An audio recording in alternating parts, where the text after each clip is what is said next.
Muito bem, estamos de volta então agora para a segunda parte da nova NR12 e já iniciamos falando dos sistemas de segurança 12.5. E nesse item, inclusive, tivemos uma exclusão aí de todo o conteúdo, né, que falava de dispositivos de segurança, desde aquele 12.42 e 12.43, que nós tratávamos ainda na NR anterior, né? Agora, esse texto modificou-se e aparece lá dizendo o seguinte, nesse 12.5, falando de sistema de segurança. É permitida a ligação em série, na mesma interface de segurança, de dispositivos de intertravamento de diferentes proteções móveis, desde que observando o disposto na ISO TR 24119. E aí, na próxima lâmina, eu já trago assim pelo menos o que está lá expresso, né, no início dessa ISO. Tá? Ela fala de segurança de maquinário e diz o seguinte, avaliação, é o que trata essa ISO, né? Avaliação de mascaramento de falhas de conexão serial de dispositivos de intertravamento associados a proteções com possíveis contatos livres. Questões de eletrônica, né? Mas tudo aquilo que a gente de repente possa querer saber a respeito dessa ligação em série, né? Na mesma interface de vários dispositivos de intertravamento, das proteções móveis, né? Basta consultar então essa ISO TR 24119 de 2015. Tá? São detalhes relativos a esse tipo de proteção, esses tipos de sistema de segurança. Na próxima lâmina, falando do 12.5.7, diz que as máquinas e equipamentos dotados de proteções móveis associadas a dispositivos de intertravamento devem, então aí vai aparecer também algumas alterações, né? Operar somente quando as proteções estiverem fechadas, paralisar as suas funções perigosas quando as proteções forem abertas durante a operação, né? E garantir que o fechamento das proteções por si só não possa dar início às funções perigosas. Então, alguns detalhes também da modificação aí nessa questão dos sistemas de segurança relativos aos dispositivos de intertravamento, tá? Características desses sistemas de segurança que são os dispositivos de intertravamento.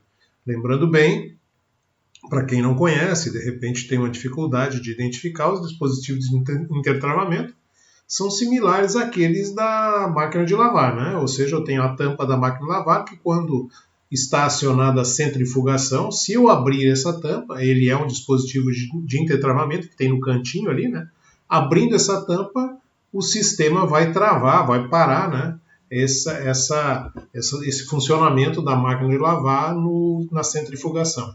Bom, ainda na questão dos sistemas de segurança, no 12.5, ainda na próxima lâmina, eu vou falar de transmissões de força, e aí a norma traz, né, esses itens aí que já são relativos à norma anterior, mas que eu faço questão de refrisar novamente. Transmissões de força, componentes móveis, eixo cardan, né, lembrando bem da questão aí, por exemplo, do eixo cardan dos tratores, né, e outras máquinas aí também. O risco de ruptura de partes também, né, que pode ser um tipo de risco que pode acontecer durante o funcionamento das máquinas, assim como projeção de materiais, partículas e substâncias. Então, deve haver proteções que garantam a saúde e segurança dos trabalhadores relativo a esses tipos de acessórios, esses tipos de componentes. Tá ok? 12.5.11 vai falar das proteções, né? E aí, dentro das proteções, há alguns requisitos de segurança, né? Então, essas proteções elas devem cumprir as funções apropriadas, né? Essas proteções devem ser constituídas de materiais resistentes adequados, não qualquer tipo de material, e isso tem que ser observado, analisado e garantido por quem está, né, associando algum tipo de proteção às máquinas que vão ser adequadas, né? Fixação firme e garantia de estabilidade e resistência mecânica também. Pontos de esmagamento ou agarramento, evitar isso, né, para que a gente tenha, né, essas máquinas não tenham, né, qualquer tipo de risco nesse sentido, de esmagamento ou agarramento. Também as proteções devem estar, né, evitando que as extremidades e arestas cortantes também possam atingir o operador ou os trabalhadores próximo à máquina. Resistir às condições ambientais, ou seja, essas proteções, né, além de tudo, elas não podem ter qualquer interferência relativa a calor, frio, umidade, né, isso não pode, digamos assim, modificar o contexto, a situação da proteção. E essas proteções, novamente aí, né, a norma cita a questão da dificuldade que se deve impor a ela em relação à burla, né? Ou seja, eu burlar algum tipo de proteção, né? Então isso também deve ser pensado no momento de adotar essas proteções. Mais características ainda na próxima lâmina. Condições de higiene e limpeza também, isso é importante, né? Eu tenho que ter realmente um lugar ali onde o operador está trabalhando, né? Que seja higiênico e limpo, até porque isso também pode levar a acidente de trabalho. Também essas proteções devem impedir o acesso à zona de perigo, né? Aquela parte imóvel onde há justamente o trabalho, né, de prensamento, de corte, né, de dobra, sei lá. Né? Dispositivos de entretravamento protegidos adequadamente contra sujidade, poeiras e corrosão. São aspectos importantes também que devem ser, digamos assim, né, contemplados também por quem trabalha com a colocação dessas proteções e também para quem trabalha operando a máquina. Tá?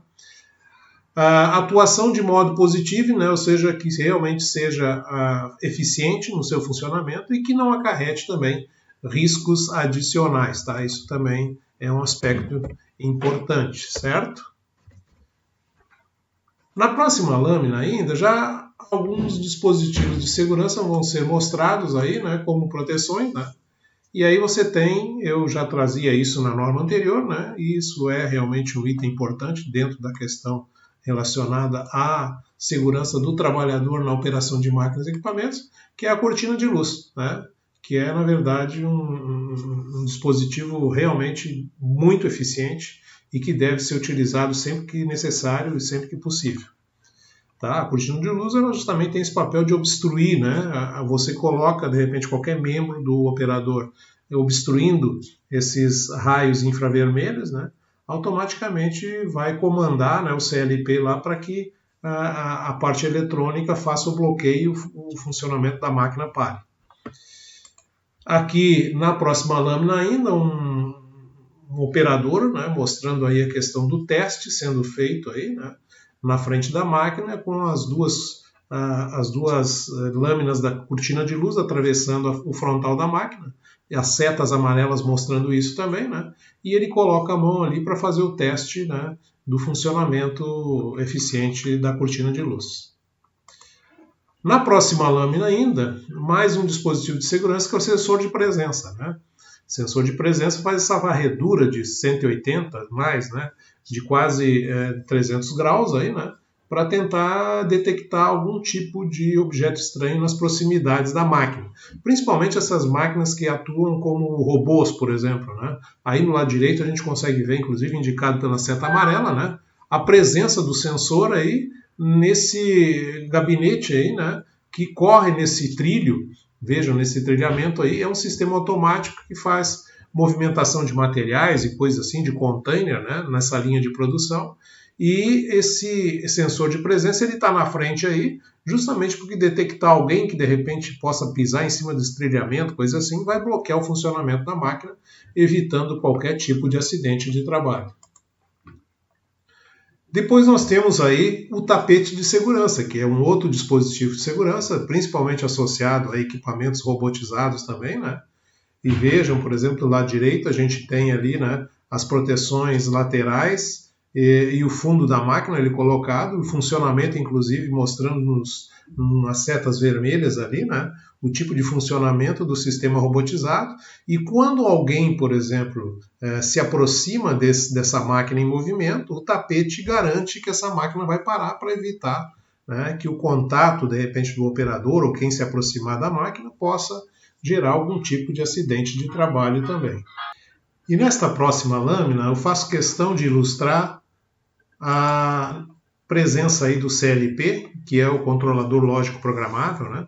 Que é aquele que associa, por exemplo, toda a parte eletrônica das proteções e que faz com que essas proteções, ou seja, esses dispositivos de segurança, eles funcionem adequadamente. Então, o controlador lógico programável, esse sistema computadorizado, eletrônico, né, que faz, digamos assim, todo o funcionamento, todo o controle, checagem, né, de modo redundante desses sinais elétricos do comando da máquina, né, e faz com que funcione, por exemplo, uma cortina de luz, o sensor de presença, o tapete de segurança. Então, a ele, na verdade, esse controlador programável, né, eles estão ligados, associados todas essas proteções de dispositivos de segurança.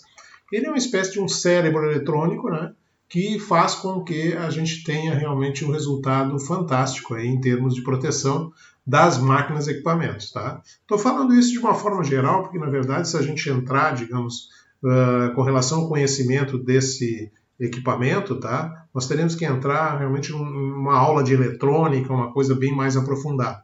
Ele é, digamos assim, para o conhecimento de vocês, né, um equipamento como se fosse um cérebro eletrônico que faz todas essas interpretações, né, e faz com que todos esses dispositivos de segurança funcionem, né, na hora necessária, conforme a regulagem que se dá, em termos de tempo, em termos de movimentos, tá? E isso realmente é uma parte muito bacana aí da questão da tecnologia. Eu faço questão de mostrar porque realmente está presente, embora a norma NR12 não trate disso especificamente. Mas aqui nessa minha videoaula achei interessante, né, trazer e relatar para vocês a respeito disso. Outra proteção também que está aí nas nossas lâminas, né, nessa parte 2 da NR12, que eu gosto de ressaltar, é a questão da retenção mecânica, o calço de segurança. Esse também é um dispositivo de segurança que pode ser usado no momento de o pessoal de manutenção que possa fazer, de repente, algum tipo de manutenção, de ajuste, né, operações de troca de ferramenta, por exemplo, numa prensa hidráulica, né, tá? Esse calço de segurança, essa retenção é importante também na questão da proteção do operador de máquina. Depois nós temos ainda os dispositivos de parada de emergência, né, que são dispositivos específicos para evitar situações de perigo latentes. Né, então, o operador ou quem está próximo da máquina, por exemplo, lança a mão desse dispositivo realmente para emergência. Tá? E ele só deve ser usado para isso. Tá, ok? Então é isso que a gente vai ver nesse item 12.6. São dispositivos específicos para situações de perigo. Né? Suportar, como é que eles devem ser? Eles devem suportar as condições previstas, influências do meio, né? Não devem sofrer com nenhum tipo de ambiente úmido, ambiente quente, ambiente frio. Né? Ele deve resistir a todo esse tipo de situação. Né? Devem ser usados como medida auxiliar sempre, né? Acionadores de fácil atuação do operador, que ele possa enxergar isso e já lança a mão numa hora que for emergencial, né? Prevalecer sobre os outros comandos, então é ele que realmente vai fazer com que desligue todo o sistema, né? Não tem nenhum tipo de outro botão, outro acionador, né, que eu precise, digamos assim, acionar, e sim ele, no momento em que eu toco ele, ele vai parar a máquina de forma geral, máquina em todo o processo, provocar a parada da operação ou do processo perigoso sem riscos e devem ser mantidos em perfeito funcionamento. Nunca deixar um dispositivo de parada de emergência desses, né, necessitando de manutenção. Tá? É emergencial realmente que se tenha sempre isso em boas condições. Também diz a próxima lâmina que esses dispositivos não devem ser utilizados como dispositivo de partida ou acionamento. Né? Eles não são para isso. Muitas vezes já vi acontecer em algumas empresas, né, que estraga lá o dispositivo de partida, acionamento, né, e daqui a pouco o pessoal começa, né, por falha da manutenção ou por um desleixo, digamos assim, né, utilizar o dispositivo de parada de emergência para ligar e desligar a máquina. Então, totalmente errado, totalmente irregular. Também esses dispositivos devem ser posicionados em locais de fácil acesso e visualização dos operadores, né, de forma a facilitar, né, a visualização do operador. Mantidos permanentemente desobstruídos, né, que não tenha nenhum tipo de... Já vi, por exemplo, o pessoal pendurar, às vezes, né, algum tipo de sacolinha, coisa assim, no dispositivo de parada de emergência, coisas absurdas, né? Tá certo? O seu funcionamento deve reter o acionador, ou seja, quando eu bato nesse dispositivo de parada de emergência, que eu aperto para alguma emergência, ele fica retido, ele não sobe depois esse botão, tá?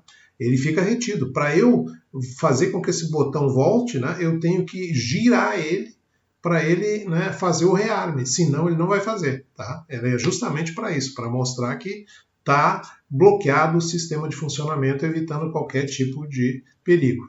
Tá ok? Muito bem. Na próxima lâmina, eu vou falar de um item que realmente foi excluído aí, né? Foi excluído da nova NR12. o item que tratava lá do 1264 a 1276, na numeração antiga, tá? Meios de acesso permanentes. Esses tipos de elementos, tá, foram excluídos da norma. E aí vai aparecer depois, né, digamos assim, num anexo lá ao final da norma. Então essa parte toda sai fora da norma, embora, né, se considere importante isso aí também, porque a máquina, por exemplo, pode ter algum acessório, né, como escada, passarela, próximo da máquina, e também merece a manutenção e ficar em atuação regular, ou seja, de forma regular, para que não haja nenhum acidente de trabalho daqui a pouco, né? De uma escada com problema, de uma passarela, uma rampa com problema, e daqui a pouco o operador cair até dentro da máquina. Tá? Então isso também, embora tenha sido retirado da norma, deve ser atendido lá como um dos anexos também, que agora entra, né, de uma forma diferente nessa NR12 aí. Próxima lâmina vai falar dos componentes pressurizados. Se mantém esse item aí na nova NR12 com o número 12.7. Então, o que diz a norma a respeito disso? Devem ser adotadas medidas adicionais de proteção das mangueiras, tubulações e demais componentes pressurizados sujeitos a eventuais impactos mecânicos ou outros agentes agressivos, quando houver risco. Então, né, as máquinas muitas vezes têm esses componentes pressurizados, e isso também é um certo perigo quando você tem aí, né, um rompimento de uma tubulação dessas, né, que tenha daqui a pouco um óleo quente, que tenha ar comprimido, que tenha vapor, por exemplo, né, tudo isso pode ser motivo de acidente também. Então, algumas medidas de proteção devem ser adotadas em relação a esses componentes pressurizados. Também no 12.7, na próxima lâmina, fala das mangueiras utilizadas. Essas mangueiras também, né, são mangueiras especiais, tá? Não pode ser qualquer tipo de mangueira. Tá? E para sistema de pressurizado, tá? Na mangueira tem que ter a indicação da pressão máxima de trabalho admissível, a nossa famosa PMTA lá da NR13 em relação às caldeiras, vasos de pressão, tá? Então também, para essas máquinas que têm esse tipo de elemento, né, de mangueiras com algum tipo de fluido aí, né, pressurizado, tá, que tenha a indicação então da PMTA respectiva aí. Muito bem. Na próxima lâmina, inclusive, um exemplo aí de uma máquina, né, totalmente cheia de mangueiras e tal, onde circulam aí alguns tipos de lubrificantes e tudo mais, e muitas vezes aquecidos, né? Então é o cuidado que você tem que ter em relação a quem opera essas máquinas e quem está próximo desses elementos pressurizados aí. Muito bem. O 12.8, tá, vai trazer os transportadores de materiais, um novo número da norma NR12, da nova NR12, e com a revisão da portaria 916, foi também alterado um pouco esse texto aí, por isso que eu estou chamando a atenção. Então diz assim, os movimentos perigosos dos transportadores contínuos de materiais acessíveis durante a operação normal devem ser protegidos especialmente nos pontos de esmagamento, agarramento e aprisionamento. Eu tenho a impressão que esses acessíveis durante a operação normal é porque daqui a pouco tem algum tipo de movimento perigoso desse transportador contínuo que não está próximo do operador ou coisa desse tipo, e me parece que esse texto deu a entender que aquilo que está longe do operador não precisa ter proteção. Pelo menos é o que me deu a entender em relação a essa modificação que houve aí. Tirando um pouco, digamos assim, de certos cuidados que tinha, talvez excessivos, quem sabe, né, em relação às máquinas e equipamentos nesses movimentos perigosos de transportador. Mas diz ali aquilo que está acessível durante a operação normal. Né? Não sei, é uma questão interpretativa também da nova NR12. Transportadores de materiais ainda, eu falo aí sobre o texto também, que diz assim, ficam dispensados a obrigatoriedade dos subitens 1282, 2821, que eu falei anteriormente, os transportadores contínuos de correia cuja manutenção e inspeção seja realizada por meio de plataformas móveis ou elevatórias. Então, também, é aquilo que eu mais ou menos interpretei, né, do item anterior. Me parece que aqui também, alguns transportadores, né, de correia e tal, que estão longe do operador, coisa desse tipo, né, de repente não tem essa obrigatoriedade toda de se colocar uma proteção muito evidente, né, porque, na verdade, para acessar isso, para fazer algum tipo de manutenção e inspeção, você vai ter que ter uma plataforma móvel ou elevatória para chegar até lá. Tá? Então, parece que é isso. Né? 12.9 vai falar daqueles aspectos ergonômicos que a gente já conhece, certo? Aqueles aspectos relacionados o cuidado com relação à operação dos equipamentos que estejam, digamos assim, adequados ao tipo de operador, tamanho do operador, né? O porte físico do operador, o conforto do operador em relação ao posto de trabalho, né? Mas aqui me pareceu assim nesse novo texto da NR12 que há uma evidência bastante grande em relação à NR17 ergonomia. Não fala muita coisa dos aspectos relacionados ao posto de trabalho, mas diz que devem ser respeitadas, né, as disposições contidas na NR17 ergonomia, né? E as máquinas nacionais importadas, né, aliás, as máquinas e equipamentos nacionais ou importados, né, a partir da vigência desse item, deve ser projetado e construído de modo a atender às disposições das normas técnicas oficiais ou internacionais também. Tá? Não só a questão da NR17 também. Então eu não preciso trazer uma máquina de fora e daqui a pouco adaptar a nova NR12 aí também e a questão da NR17. Tá? Muito bem. 12.10 vai continuar naquela questão da norma anterior ainda, igualzinha, né? Dos riscos adicionais, que devem ser considerados também. Né? Então a gente sabe que máquinas e equipamentos, o risco maior são os riscos de acidentes, né? Ou corte, amputação, tal. Mas além disso, como na própria NR10 a gente já tinha visto, lá na videoaula da NR10, né? Na NR12 nós também trabalhando com máquinas e equipamentos, temos riscos adicionais, além daqueles riscos de acidentes, que são justamente esses que estão aí no 12.10, né? Substâncias perigosas, radiações ionizantes e não ionizantes, vibrações, ruído, calor, combustíveis inflamáveis, explosivos, superfícies aquecidas. Então, todos os detalhamentos aí de riscos adicionais, além dos riscos de acidente que a gente considera em relação às máquinas e equipamentos. 12.11.1 vai falar da manutenção, inspeção, preparação, ajuste e reparos, que está lá quase no finalzinho da NR12. Na nova NR12, apareceu alguma modificação nesse item aí, que diz o seguinte: as máquinas e equipamentos devem ser submetidos à manutenção, isso está igual, né? Na forma e periodicidade determinada pelo fabricante, por profissional legalmente habilitado ou por profissional qualificado, na forma e periodicidade determinada. Então, na verdade, ele acaba, digamos assim, meio que repetindo aquilo que já existia no texto anterior, só que me parece que flexibilizou um pouco mais essa questão da periodicidade, né, e que era às vezes definida pelo próprio empregador, mas agora, né, o fabricante, no seu manual da máquina, pode, digamos assim, tem que haver um ajuste entre a manutenção que a empresa fornece a essas máquinas, né, e aquilo que a fábrica diz no seu manual da máquina. Tá? Então, uma espécie de sintonia, me pareceu que agora com esse novo texto da norma. Ainda em relação a essa parte aí da norma, na próxima lâmina a gente vai ver que as manutenções preventivas e corretivas, ali foram riscado esse termo, né? Só diz manutenções. Então começou assim, né? O item foi modificado, tirando preventivas e corretivas. Então ficou: as manutenções devem ser registradas em livro próprio, ficha do sistema informatizado. Tá? E aí, claro, sequência ali do texto, né? Manutenção, inspeção, reparos, limpeza, ajuste e outras intervenções que, se fizer necessário, devem ser executados por profissionais capacitados, qualificados ou legalmente habilitados, formalmente autorizados pelo empregador com as máquinas e equipamentos parados. Então aqui também, né, houve algumas modificações simples, né, no texto aí, talvez até, digamos, para dar uma, digamos assim, uma esclarecida maior e talvez até uma simplificada, né? Também, no próximo item aí, as manutenções de itens que influenciem na segurança devem. Aqui também foi modificado alguma coisa. Ó. No caso de preventivas, possuir cronograma de execução. Então, uma exigência em relação a isso. No caso de preditivas, possuir descrição de técnicas de análise e meios de supervisão centralizados ou de amostragem.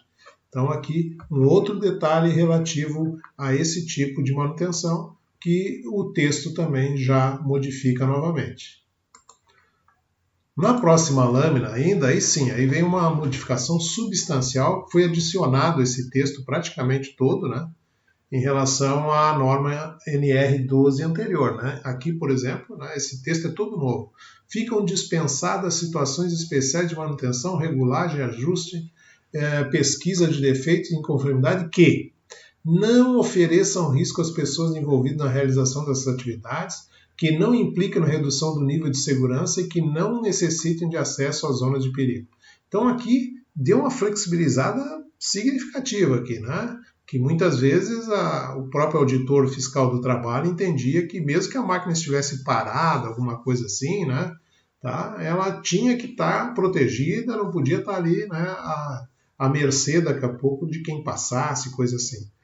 E aí também, né, em função da inércia térmica do processo, podem ser adotadas outras medidas de segurança.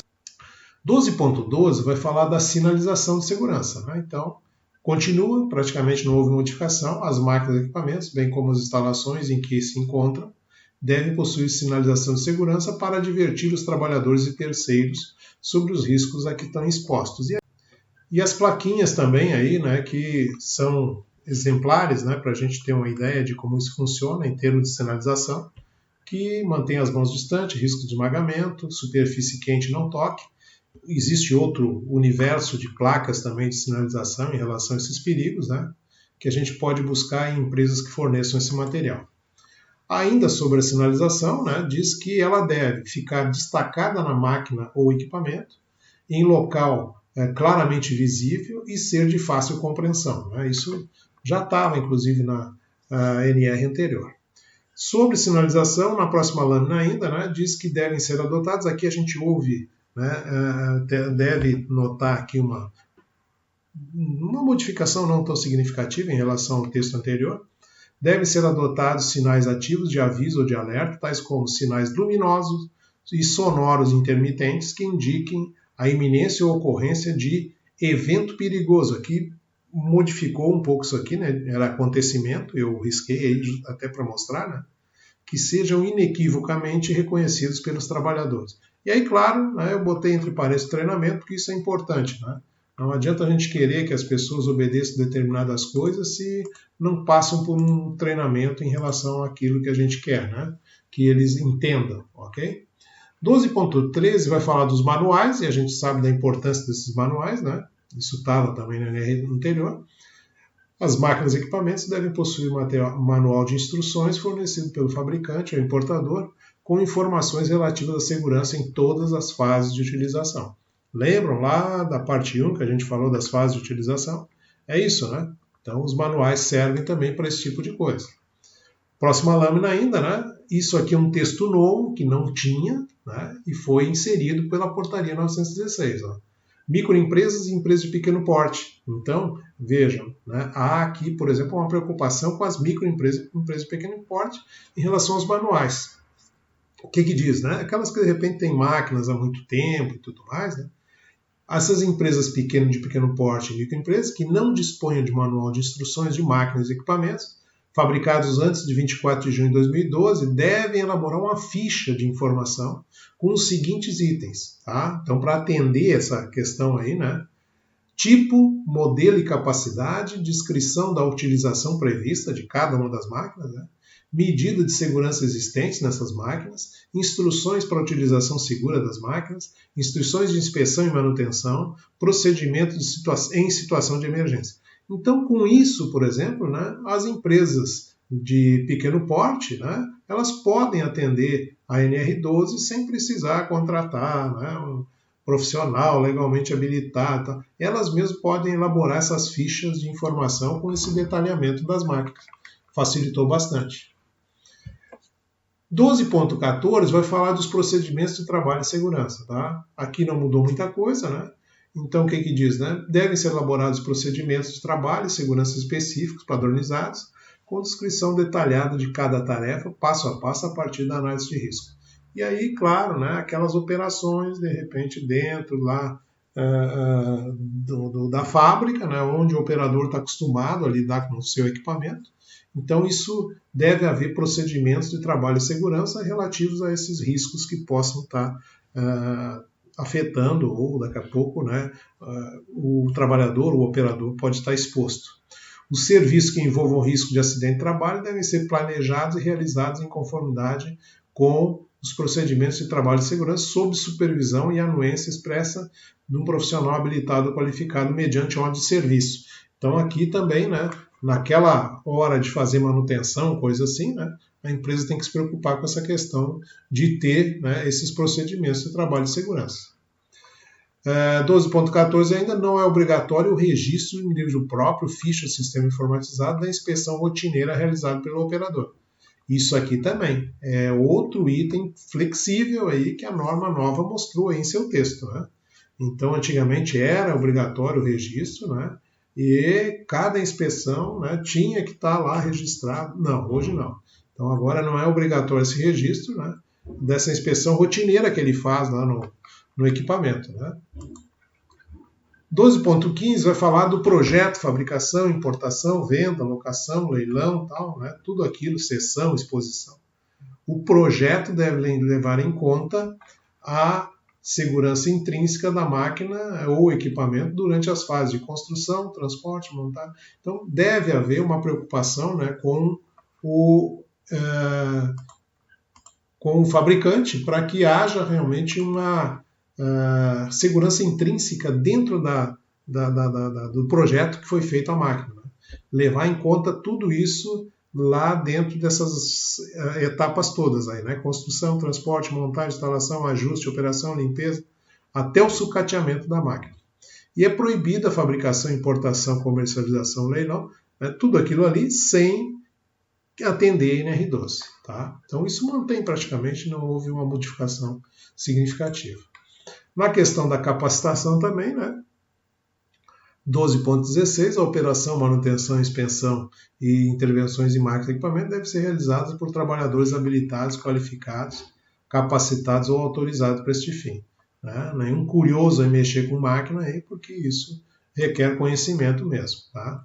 12.16, trabalhadores, ainda sobre a capacitação, de operação, manutenção, inspeção e demais intervenções em máquinas e equipamentos, tá?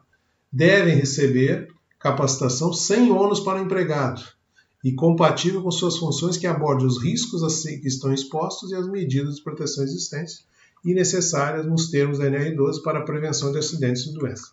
Então, levar sempre em conta a questão da NR12. Né? A capacitação, conforme diz aí, né? E aí a gente teve uma alteraçãozinha numa parte do texto. Essa capacitação deve ocorrer antes que o trabalhador assuma a sua função, tá? Para ele conhecer a máquina, né? Com detalhes, em suas minúcias, ser realizada sem ônus para o trabalhador e ter uma carga horária mínima, aí vem a mudança do texto, definida pelo empregador que garanta aos trabalhadores executarem suas atividades com segurança, sendo realizado durante a jornada. Tá? Então, é isso que entra aí como texto novo. E ainda sobre o material didático, ó. 12.16.5 vai falar que o material didático fornecido aos trabalhadores, a lista de presença dos participantes ou certificado, o currículo dos ministrantes e a avaliação dos capacitados devem ser disponibilizados à Auditoria Fiscal do Trabalho em meio físico ou digital quando solicitado. Tá? Então, esses documentos têm que estar à mão, né, do empregador quando possivelmente possa ter uma visita aí da Auditoria Fiscal do Ministério do Trabalho. Com relação à reciclagem, tá, da capacitação, o conteúdo programático da capacitação para reciclagem deve atender às necessidades da situação que o motivou. Isso aí, né, a gente já sabia em outras normas também. Né?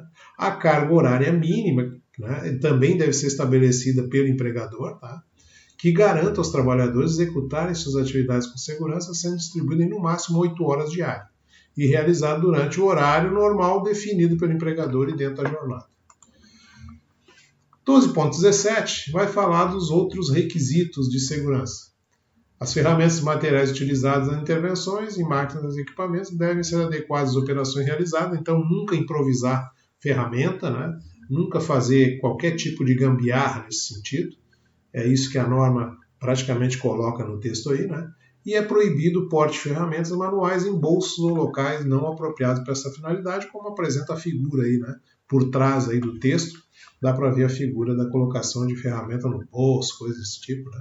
Coisa insuportável, né? Porque na verdade não se admite que isso aconteça numa empresa séria, né? Disposições finais, então 12.18 vai falar com relação à questão aquela do inventário de máquinas, não sei se vocês lembram disso da norma anterior, né? O texto foi muito simplório aí nesse sentido, né? Nessa nova realidade da NR12. Se tirou tudo aquilo que se falava de inventário atualizado e se colocou como tendo a necessidade, então, do empregador manter uma relação atualizada das máquinas e equipamentos, né? Sem muita frescura, tinha planta, representação esquemática, né, tal.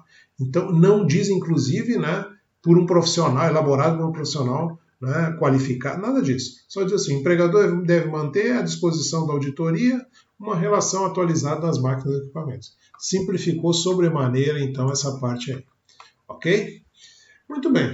Chegando ao final, praticamente, da NR12, aí nós temos os anexos. E aí algumas coisas se modificaram, aí, não tanto, né? Mas o anexo 1, por exemplo, ele ficou com os requisitos para o uso de detectores de presença optoeletrônicos, né? Mostrando a questão aí dos elementos eletrônicos que vão fazer parte aí das proteções de máquinas, como cortina de luz, como tapete de segurança, como sensor de presença, né? E outros mais. Tá? O próprio dispositivo de intertravamento e tudo mais, né? Então, no anexo 1 há um detalhamento um pouco maior a respeito desses eletrônicos aí. O anexo 2 vai já estar lá presente o conteúdo programático da capacitação, né? Com os itens que devem ser abordados durante o treinamento da operação segura de máquina para os operadores.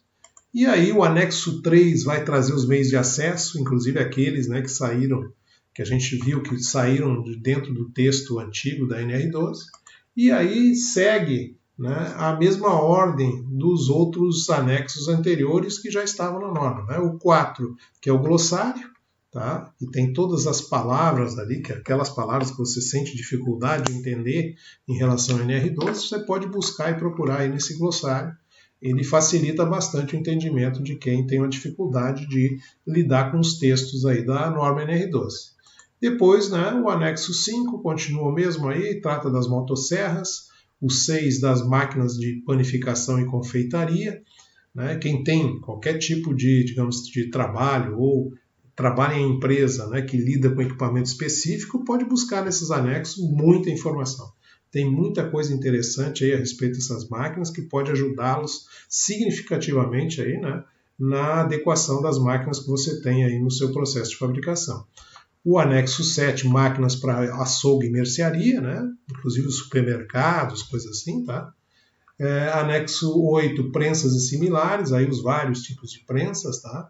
E similares, que são, né, guilhotinas, tá? Calandros e tudo mais. O anexo 9, as injetoras de material plástico, tá? O anexo 10, as máquinas para fabricação de calçados e afim, principalmente nas fabricantes de calçados, as indústrias aí que fabricam calçados, né?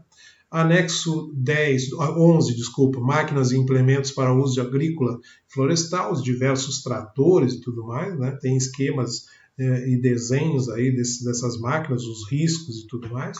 E o anexo 12, né? Que vai tratar dos equipamentos de guindar para elevação de pessoas e realização de trabalho em altura. Tá certo? Então, essa é a segunda parte então, da nova NR12, né? Eu espero que tenha atendido às expectativas de vocês todos em relação a essa norma NR12 e a sua alteração agora com essa nova portaria 916 de 30 de julho de 2019. Ok? Um grande abraço a vocês e até uma próxima.